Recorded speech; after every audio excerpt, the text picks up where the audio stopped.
Hi guys, welcome back in today's class. Guys, today we are going to talk about very simple and very useful tense present continuous. First of all, we need to understand what is present continuous. As we all know that there are three types of tenses: present, past and future. And in present tense we have four categories: indefinite, continuous, perfect and perfect continuous. तो आज हम बात करने वाले हैं present के second tense की, जिसको हम बोलते हैं कॉन्टिन्यूअस। सबसे आसान है और सबसे ज़्यादा इस्तेमाल किया जाता है। सबसे ज़्यादा मेरा फेवरेट यही है, क्योंकि इसको बोलना बहुत आसान है। मैं जा रहा हूँ, आई एम गोइंग, मैं खा रहा हूँ, आई एम मीटिंग में बैठ रहा हूँ, आई एम सिटिंग में बात कर रहा हूँ, आई एम टॉकिंग। बड़ा मज़ा आता है इसको बोलने में दोस्तों। तो इसमें क्योंकि इसमें ज़्यादा रूल्स नहीं है, अब हमें ध्यान क्या रखना है, दो बातें ध्यान रखनी है। एक तो प्रेजेंट कॉन्टिन्यूअस टेंस क्या होता है और किस प्रकार के वाक्यों को रखते हैं। दूसरा, इसकी हेल्पिंग वर्ब होती है इज एम आर। इसकी हेल्पिंग वर्ब क्या होती है? Is am are. हमने टेंस चार्ट याद किया था। इंडेफिनिट की डू डज है, कॉन्टिन्यूअस की इज एम आर, परफेक्ट की हैज हैव और परफेक्ट कॉन्टिन्यूअस की हैज हैव बीन। तो चार्ट मैंने आपको याद करवाया। अगर आपने चार्ट नहीं देखा है तो जाके इसके जस्ट पहले वाला जो लेक्चर है प्रेजेंट इंडेफिनिट का, उसमें जाके आप देख सकते हैं। तो इज एम आर का जो यूज है वो हम करते हैं प्रेजेंट कॉन्टिन्यूअस में। और एक बात इसको ध्यान रखनी है कि जब भी कॉन्टिन्यूअस आएगा, जहां भी कुछ ऐसे काम की बात होगी जो काम चल रहा है, वहां पर हमेशा वर्ब का फोर्थ फॉर्म आता है। मतलब मेन वर्ब का फोर्थ फॉर्म इस्तेमाल करना है। ठीक है, अब हमें एक बात और ध्यान रखनी है कि इज एम आर का इस्तेमाल कहां करना है। तो इज का इस्तेमाल हमें करना है जितने भी सिंगुलर सब्जेक्ट्स होते हैं, जैसे कि ही, शी, इट या फिर कोई नेम आ जाए, ये जितने भी सिंगुलर सब्जेक्ट से एक वाले सब्जेक्ट है, उनके लिए हमें इज लगाना है। सिंपल है। एम का इस्तेमाल आई के साथ करना है, आई का इस्तेमाल करना है वी, दे, यू के साथ। और इसके अलावा दो से अधिक नाम आ जाए या एक से अधिक नाम आ जाए तो आपको आर लगाना। This is the basic rules, और ये सबको पता होता है क्योंकि हम जिस स्कूल में पढ़ रहे हैं वहां पर इंग्लिश आजकल शुरू से होती है। तो this is only to thing revise. अब देखिए मेन बात क्या है, मेन बात आपको समझना है। आज आपको टेंस में ऐसी बातें बताऊंगा कॉन्टिन्यूअस में कि शायद आपको पहले पता ही नहीं होगी, आई गारंटी की पता नहीं होगी। और आपको एक कंपनी का नाम भी बताऊंगा लास्ट में, जो आज भी गलत अंग्रेजी बोल रही है, और उस गलत अंग्रेजी की वजह से बड़ी इंटरनेशनल कंपनी पर एक व्यक्ति ने केस कर दिया था कि जो आपकी टैगलाइन है वो गलत है, क्योंकि ये पॉसिबल नहीं है ग्रामर में। तो वो भी आपको बताऊंगा। चलिए दोस्तों, अब यहाँ पर देखिए प्रेजेंट कॉन्टिन्यूअस की हम बात करते हैं दोस्तों। तो प्रेजेंट कॉन्टिन्यूअस टेंस होता क्या है? देखो, हमें इतना तो पता है कि जिन सेंटेंसेस के लास्ट में रहा है, रही है आता है, वो क्या होता है, वो प्रेजेंट कॉन्टिन्यूअस टेंस होता है। तो ये तो हिंदी का तरीका हो गया पहचानने का कि मैं जा रहा हूँ, ये प्रेजेंट कॉन्टिन्यूअस है क्योंकि रहा है आ गया है। मैं खा रहा हूं, हम पढ़ रहे हैं। जहां रहे, रहा, रही आएगा, वहां पर is am are plus verb की फोर्थ फॉर्म लगाना, ये हम सबको पता है। लेकिन एक्चुअल में कॉन्टिन्यूअस क्या होता है? तो देखो, कंटिन्यू का मतलब क्या होता है, हम इस वर्ड को कब बोलते हैं, है ना। जैसे मान लो कि हम क्रिकेट खेल रहे हैं, है ना, और कोई व्यक्ति जो है बाहर से आता है और वो खड़ा है, और वो आप उसको बोलते हो कि क्यों भैया आप क्रिकेट खेलना चाहोगे, हम क्रिकेट खेल रहे हैं। तो आप वो क्या बोलेगा, नहीं यू कंटिन्यू, मतलब तुम खेलो, मैं नहीं खेलने वाला। मतलब यू कंटिन्यू, उसने बोला कि तुम कंटिन्यू करो, मतलब तुम काम को चलने दो। तो इसका मतलब ये हुआ कि कोई भी काम जो ऑलरेडी प्रोग्रेस में है, कोई भी काम जो ऑलरेडी प्रोग्रेस में है, उसके लिए हमें कॉन्टिन्यूअस लगाना है। मतलब कोई भी एक्शन, इसको बोल सकते हैं कोई भी एक्शन क्या हो, action in progress, action in progress.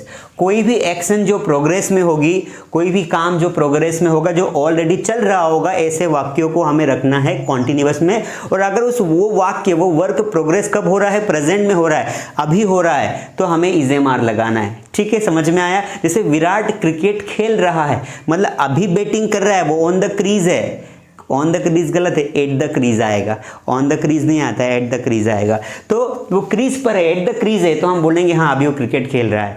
तो कोई भी काम जो एट प्रेजेंट कंटिन्यूअस में है, एट प्रेजेंट चल रहा है, वहां पर आपको इज एम आर लगाना है। ठीक है, तो action should be in progress, ध्यान रखना है। अब इसमें हम दो प्रकार की कैटेगरी को रखते हैं। एक तो कैटेगरी है कि कोई काम प्रोग्रेस में है या फिर कोई काम होने वाला है। अगर कोई काम होने वाला है, मतलब गोइंग टू का इस्तेमाल करते हैं। जैसे मैं इंदौर जाने वाला हूं, तो मैं बोल दूंगा I am going to Indore, मतलब मैं इंदौर जा रहा हूँ या फिर जाने वाला हूँ। तो यहाँ पर कोई काम, मतलब ये क्या करता है, निकट भविष्य को दिखाता है, मतलब ऐसा कोई काम जो आप करने वाले हो। जैसे tomorrow I am buying car, मैं कल कार खरीद रहा हूँ, मतलब अभी खरीदी नहीं है पर कल खरीदने वाला हूँ, मतलब कल खरीद रहा हूँ, तो I am buying car tomorrow. Day after tomorrow I am going to meet you, तो ये भी एक प्रेजेंट कॉन्टिन्यूअस टेंस माना जाएगा, क्योंकि आप कोई काम, तो देखो इसमें दो प्रकार के काम आते हैं, एक तो कोई काम चल रहा है, या फिर एक हम बोलेंगे क्लोज फ्यूचर, मतलब ऐसा कोई काम जो फ्यूचर में बस घटने ही वाला है, ऐसी कोई क्रिया जो फ्यूचर में होने वाली है। तो दो प्रकार के टेंसेस रखें, दो प्रकार के वाक्य रखेंगे, एक तो कोई काम चल रहा है और एक कोई काम होने वाला है। दोनों प्रकार के सेंटेंसेस के लिए हम लोग इस्तेमाल करते हैं present continuous. This is the basic concept, आपको याद होना चाहिए। अब ये मैंने आपको बेसिक जानकारी दे दी है कि प्रेजेंट कॉन्टिन्यूअस की helping verb is am are होती है, और इनके साथ हम इज का इस्तेमाल इनके साथ करते हैं, आई का इसके साथ, और आर का इस्तेमाल इनके साथ करते हैं।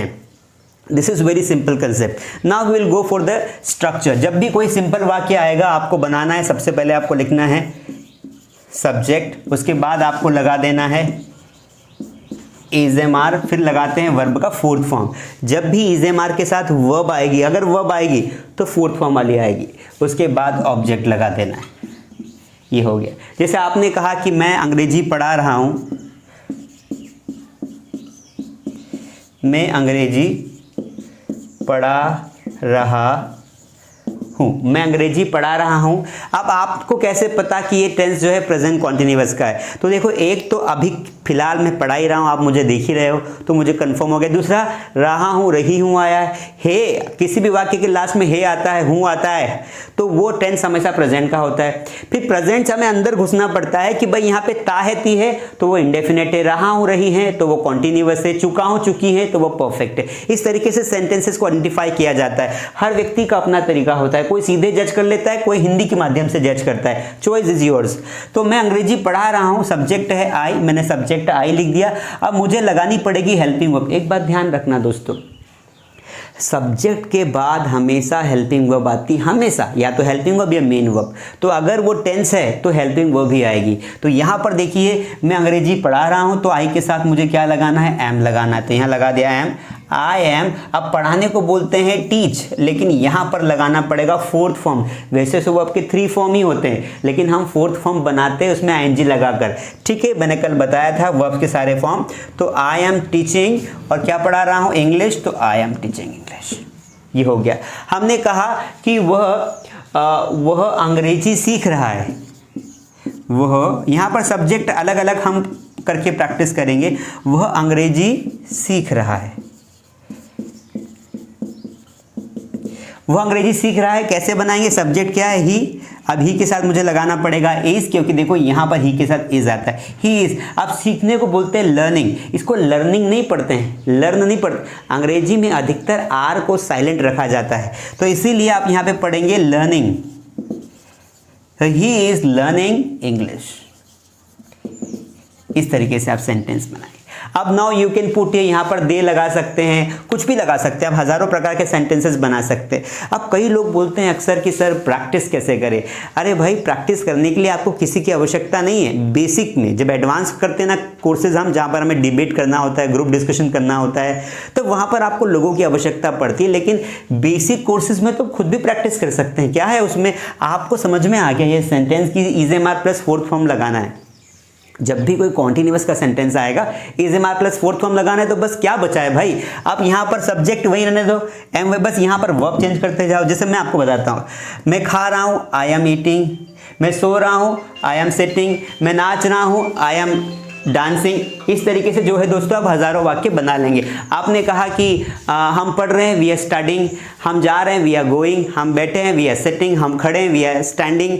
अब देखो, मैं बैठा हूँ, यहाँ पर सेंटेंस के लास्ट में रहा हूँ, रही हूँ नहीं आया, लेकिन फिर भी ये सेंटेंस कौन सा है? कॉन्टिन्यूअस का है। तो ये दो सेंटेंस हमेशा याद रखना, एक बैठा हूँ और एक खड़ा हूँ। इन दोनों वाक्यों में रहा है, रही है नहीं आता है, लेकिन फिर भी ये सेंटेंसेस कॉन्टिन्यूअस में काउंट किए जाते हैं, क्योंकि आपने कहा मैं बैठा हूँ, तो आप अभी उस पोजीशन में हैं, मतलब वर्क इन प्रोग्रेस है, आप अभी भी बैठे हो।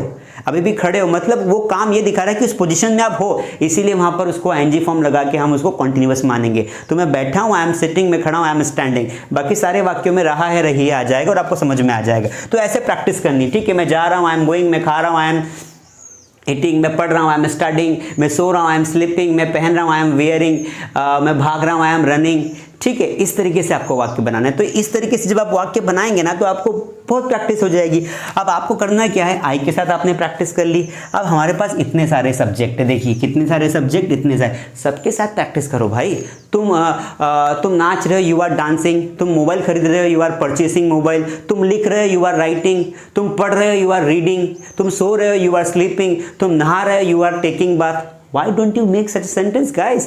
Why always you regret कि मेरे पास प्रैक्टिस कैसे करूं? भाई प्रैक्टिस ऐसे ही करना है, मैंने भी ऐसे की है। मुझे एक कंसेप्ट समझ में आता था, मैं उसको बहुत सारे वाक्य अकेले बनाता था, अकेले, जहाँ भी मुझे टाइम मिलता था खड़े होकर अकेले वाक्य बनाता था। दोस्तों एक बात हमेशा ध्यान रखना कि फ्यूचर में, है ना, अगर आप कुछ नहीं बन पाए तो लोग आपके हालातों को नहीं दोष देंगे, आपको दोष देंगे कि आप क्यों नहीं बन पाए। हालात तो सबके अच्छे बुरे होते हैं, और अगर आप कुछ बन गए लाइफ में तो भी आपके हालातों को दोष नहीं देंगे कि हाँ, क्योंकि लोग सिर्फ प्रेजेंट देखते हैं, आज आप क्या हैं वो देखा जाता है। आपने कैसे पढ़ाई की, कैसे नहीं की, कोई फ़र्क नहीं पड़ता है ज़्यादा लोगों को, आज आप क्या है उससे फ़र्क पड़ता है। इसीलिए ये एक्सक्यूज़ मत देना लोगों को, अरे यार मेरे पास टीचर नहीं था, मेरे पास प्रैक्टिस करने के लिए लोग नहीं थे। Nobody is going to help you nowadays. You can help yourself. तो खुद तलाशो आपकी मंजिल, खुद ढूंढो अच्छे लोगों को, खुद सीखो, खुद प्रैक्टिस करो और खुद बेस्ट बनो। यही फॉर्मूला है दोस्तों। अब चलिए हम इसके चारों फॉर्म देखते हैं दोस्तों। चलिए, where is my duster, yes ना। तो अब हम क्या करेंगे दोस्तों, एक सेंटेंसेस के 4 वाक्य बना के देखेंगे जैसा कि मैंने कहा है, और लास्ट में आपको एक अच्छी बात बताऊंगा, आपको सुन के जाना है ना। In the last I am going to tell you 2 things. अब देखिए एक बात ध्यान रखना है कि एक तो हमने बनाया सिंपल सेंटेंस, तो सिंपल का स्ट्रक्चर हम सबको पता है, एक होता है सब्जेक्ट, फिर यहाँ लगा देंगे इज एम आर, उसके बाद वर्ब का 4th फॉर्म, देन लगा दिया आपने ऑब्जेक्ट। जब आप नेगेटिव सेंटेंस बनाएंगे तो आपको क्या करना है, सब्जेक्ट आपने लगाया इज एम आर, उसके बाद नेगेटिव में हम नॉट लगाते हैं हेल्पिंग वर्ब के बाद, वर्ब की 4th फॉर्म, देन लास्ट में ऑब्जेक्ट। अगर आपको इंटरोगेटिव वाक्य बनाना है तो आप क्या करेंगे, सब्जेक्ट लगा देंगे इज एम आर, उसके बाद सॉरी यहाँ इंटरोगेटिव में हेल्पिंग वर्ब आगे आ जाएगा इज एम आर, सब्जेक्ट पीछे चला जाएगा, वर्ब की 4th फॉर्म, देन आ जाएगा हमारा ऑब्जेक्ट क्वेश्चन मार्क। जब भी इंटरोगेटिव वाक्य बनाएंगे हेल्पिंग वर्ब को आगे लाना है। इंटरोगेटिव नेगेटिव वाक्य बनाएंगे, है ना, तो आप क्या करेंगे, इज एम आर को तो आगे रखेंगे और सब्जेक्ट के बाद नॉट लगा देंगे, फिर आप चाहें तो वर्ब की 4th फॉर्म पीछे, देन ऑब्जेक्ट आ जाएगा। So these are the 4 ways to make the sentence. कल एक बच्चे ने कमेंट में पूछा था कि सर WH वर्ड का स्ट्रक्चर भी बना के दिखा, मुझे उस बच्चे का नाम याद नहीं है, तो कोई भी WH वर्ड आ जाए, आपको अगर क्वेश्चन पूछना है तो उस WH वर्ड को यहाँ पर रख दो। WH वर्ड का जब हम पूछते हैं तुम कहाँ जा रहे हो तो कहाँ आ गया, तुम क्या कर रहे हो, ठीक है, क्या आ गया, तुम कैसे कर रहे हो, तो कब, कहाँ, क्यों, कैसे आ जाएगा। तो आपको उस WH वर्ड को सबसे आगे रखना है, उसके बाद का जो स्ट्रक्चर होगा या जो सेंटेंस होगा वो हमेशा इंटरोगेटिव होना चाहिए, इंटरोगेटिव या फिर interrogative negative according to the need. तो यहाँ पर आ जाएगा इज एम आर प्लस यहाँ पर फिर सब्जेक्ट आएगा, उसके बाद वर्ब की 4th फॉर्म, देन आपका आ जाएगा ऑब्जेक्ट। तो ध्यान से देख लेना, WH वर्ड आगे रखना है, उसके बाद डायरेक्टली हमें हेल्पिंग वर्ब रखना है, इस बात का ध्यान रखना। चलिए अब हम जो क्या करते हैं, एक सेंटेंस लेते हैं। हमने एक सेंटेंस लिया कि मैं क्या कर रहा हूँ, मैं स्कूल जा रहा हूँ। बहुत सिंपल है, इसके साथ बहुत प्रैक्टिस की है मैंने। मैं स्कूल जा रहा हूँ, मैं स्कूल जा रहा हूँ, वेरी सिंपल सेंटेंस, ठीक है। सेंटेंस सिंपल क्या आ जाएगा, बना लो मन से आपके माइंड में, आई एम, ये वाला बनाएंगे फर्स्ट वाला, आई यहाँ से एम लिया और जा रहा हूँ तो going, I am going to school, मैं स्कूल जा रहा हूँ। मैं स्कूल नहीं जा रहा हूँ, जैसे कई बार हम नेगेटिव बोलते हैं, मैं स्कूल नहीं जा रहा हूँ, मैं खाना नहीं खा रहा हूँ, मैं पढ़ाई नहीं कर रहा हूँ, मैं ऐसा नहीं कर रहा हूँ, ठीक है भाई मत कर। हमें तो इतने से मतलब है कि हमें नॉट लगाना है, हेल्पिंग वर्ब के बाद नॉट लगा दो। देखो सब्जेक्ट आई लिखा, यहाँ से हेल्पिंग वर्ब एम लगा, नॉट लगा दो, कोई सा भी negative, I am not going to school, I am not going to school. यार क्या मैं स्कूल जा रहा हूँ, तो इंटरोगेटिव में हेल्पिंग वर्ब को आगे लगा दो, अकॉर्डिंग टू सब्जेक्ट लगाना है हेल्पिंग वर्ब को आगे, किसी को भी मत आगे कर देना, है ना। तो आप यहाँ है आई और यहाँ इज आगे कर दिया, तो इसके हिसाब से आगे करना है। तो am I going to school question mark, क्या मैं स्कूल नहीं जा रहा हूँ, am I not going to school, और मैं स्कूल कब जा रहा हूँ या मैं स्कूल क्यों जा रहा हूँ। ये WH वर्ड की प्रैक्टिस करेंगे। क्यों, अगर क्यों आया हिंदी का तो वाई लगा देना। अब वाई लगाया, इसके बाद सब्जेक्ट आई है तो एम लगाएंगे, why I am going to school, this is the why am. अब ये देखो ऐसा हम बनाते तो ये गलत हो गया। अब हमें क्या करना पड़ेगा, यहाँ पर वाई एम आई हेल्प। ये कई बार हमारे कोई कॉमन मिस्टेक्स है, वेयर यू आर गोइंग बोल देते जबकि वेयर आर यू गोइंग आएगा। तो ये सबसे होता है, हम क्या है सुनते सुनते हम वैसे बोलने लग जाते हैं, लेकिन ग्रामेटिकली वो गलत है। ठीक है दोस्तों, चलिए अब एक बात आपको समझना है, मैंने ये 4 सेंटेंसेस बना दिए। अब आपको क्या करना है, you have to make a practice. Verb chart याद होना चाहिए। अगर आपको वर्ब्स आपके पास नहीं है तो मास स्टडी ऐप डाउनलोड करो। मास स्टडी ऐप डाउनलोड करने के बाद आपको वहाँ पर ऐप में वर्ब चार्ट मिल जाएंगे।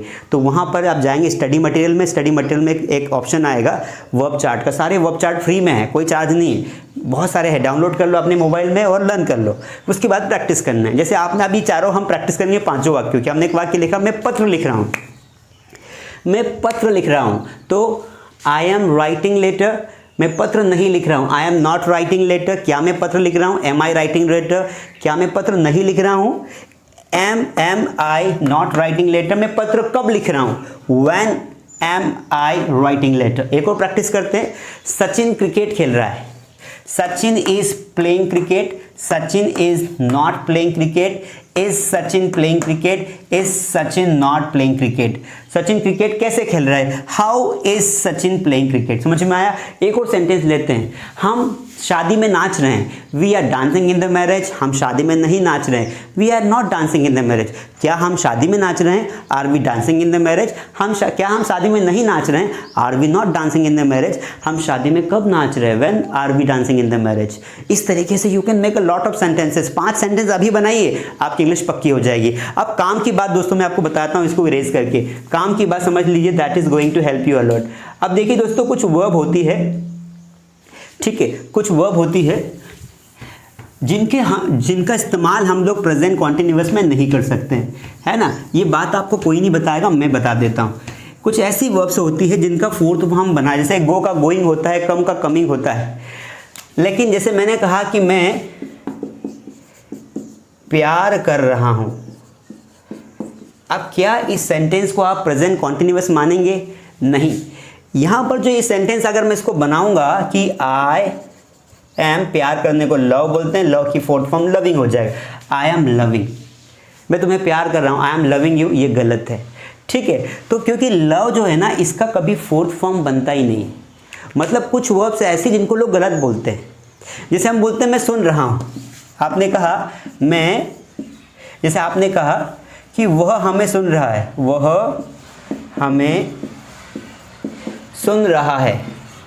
अब यहां पर कुछ लोग क्या करते हैं, ही इज, सुनने को बोलते हैं हियर, तो लोग लगा देंगे हियरिंग, ही इज हियरिंग अस।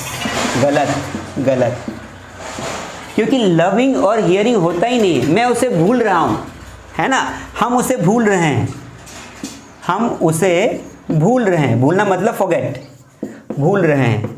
अब आप भिड़े और आपने सेंटेंस बना दिया, वी आर फॉरगेटिंग, फॉरगेटिंग है, we are forgetting him. Marker change कर लेते हैं, वी आर फॉरगेटिंग हिम। तो दोस्तों ये जो सेंटेंस है ना, दीज आर रॉन्ग सेंटेंसेस। ऐसा मैंने क्यों कहा, क्योंकि देखो लव का फोर्थ फॉर्म लविंग नहीं होता है, होता ही नहीं। लव का फोर्थ, क्योंकि सिर्फ 3 ही फॉर्म है, लव, लव्ड, लव्ड। उसी प्रकार ये जो हियर है ना, इसका हर्ड, हर्ड होता है, हियरिंग नहीं होता है। फॉरगेट का फॉरगॉट, फॉरगॉटन होता है, फॉरगेटिंग नहीं होता है। So that is why what I mean to say कि कुछ वर्ब्स अंग्रेजी में ऐसी होती है कुछ वर्ब्स अंग्रेजी में ऐसी होती है जिनके फोर्थ फॉर्म नहीं बनते, फिर भी कुछ लोग बोल देते हैं तो वो गलत है। ठीक है, जैसे एक वर्ब है बहुत ही प्यारी, है ना। तो इसी प्रकार पहले मैं इसकी कंट्रोवर्सी बताता हूँ। ये जो वर्ड है आप सबको बहुत प्यारा वर्ड है, मुझे पता है ना। लव वर्ड को सुन के आपके मन में बहुत सारे विचार आते होंगे, लेकिन ये वर्ड की कहानी बताता हूँ। आपने देखा होगा कि एक पिज़्ज़ा कंपनी है ना। एक पिज़्ज़ा कंपनी के नीचे लिखा होता है, मैं उसका नाम नहीं ले सकता ऑन यूट्यूब। तो एक पिज़्ज़ा कंपनी है और उस कंपनी का एक टैगलाइन है, जैसे हर कंपनी का एक टैगलाइन होता है। जैसे अमेजोन का टैगलाइन क्या है, अपनी दुकान। ठीक है, तो ऐसे हर एक कंपनी का अपना टैगलाइन है।